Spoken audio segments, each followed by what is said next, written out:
সাহিস কিচেনের নতুন আরেকটি ভিডিওতে আপনাকে স্বাগতম। কেমন আছেন সবাই? আশা করি ভালো আছেন। আপনাদের দিনকাল কেমন যাচ্ছে? আমার তো খুবই ব্যস্ততার মধ্যে যাচ্ছে, আমি তো রান্না করার সেরকম টাইমই পাচ্ছি না। তারপরে অনেক দিন পর নিজের জন্য এইটুকু রান্না করলাম। চলেন আপনাদের সামনে দেখিয়ে দেওয়া যায় কি রান্না করলাম আমি নিজের জন্য। কি করলা? অনেকে হয়তো বা নাক ছিটকাচ্ছেন, কিন্তু করলা খেতে কিন্তু আমার অনেক বেশি ভালো লাগে, কারণ আমার রান্নার প্রসেসিংটা অনেক ভালো। কারণ আমি যেভাবে রান্না করি এভাবে কিন্তু করলা রান্না করলে তিতা লাগে না খুব একটা।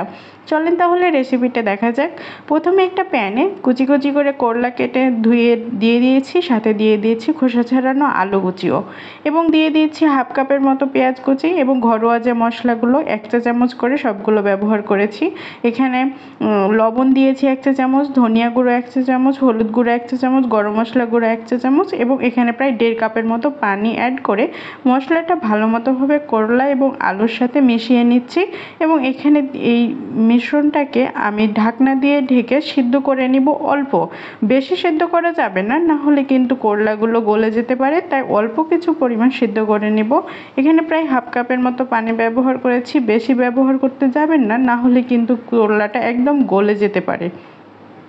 10 থেকে 15 মিনিট পর আমার এই পানিটা শুকিয়ে আসবে এবং করলাটাও অল্প সিদ্ধ হয়ে যাবে। এখন এই করলাটাকে আমি নামিয়ে রেখে দিব। এখন অন্য একটি প্যানে আমি দিয়ে দিচ্ছি তেল। এখানে প্রায় 1.5 টেবিল চামচের মতো তেল দিয়েছি, এবং হাফ কাপের মতো পেঁয়াজ কুচি এবং একটা কাঁচা মরিচ ব্যবহার করেছি। এখানে আমি সব রান্নায় কাঁচা মরিচ দিয়ে রান্না করেছি। আমি একটু হেলদি খাবার রান্না করার জন্য কাঁচা মরিচটা ব্যবহার করি। আপনারাও চাইলে কাঁচা মরিচ ব্যবহার করতে পারেন।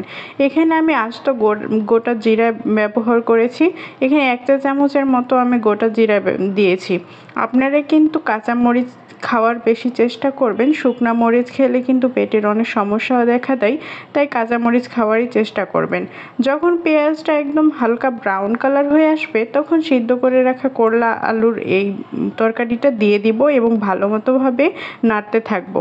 বেশ কিছুক্ষণ ধরে নাড়াচাড়া করব, যতক্ষণ না অল্প একটু ফ্রাই এবং কাঁচা কাঁচা গন্ধটা থাকে ততক্ষণ পর্যন্ত এভাবে ফ্রাই করতে থাকবো। যখন দেখবেন করলার একটা অন্যরকম গন্ধটা চলে গেছে, একদম সুন্দর একটা গন্ধ আসছে এবং তেল ছেড়ে দিচ্ছে, তখন বুঝে যাবেন যে হ্যাঁ, করলাটা হয়ে গেছে। এখন এই পর্যায়ে আমি এখানে দিয়ে দিচ্ছি কিছু ধনিয়া পাতা। আমার তো মন চায় সব তরকারিতে আমি ধনিয়া পাতা কুচি দিই, তাহলে কেন জানি ফ্লেভারটা আমার অনেক বেশিই ভালো লাগে। তাই এখানে দিয়ে দিচ্ছি কিছু ধনিয়া পাতা, এবং আমার জন্য রান্না করলাম এই স্পেশাল করলা ভাজি। খুবই সিম্পলভাবে রান্না করেছি, কিন্তু আমার কাছে কিন্তু অনেক স্পেশাল। আজকের জন্য এই পর্যন্তই। আসসালামু আলাইকুম।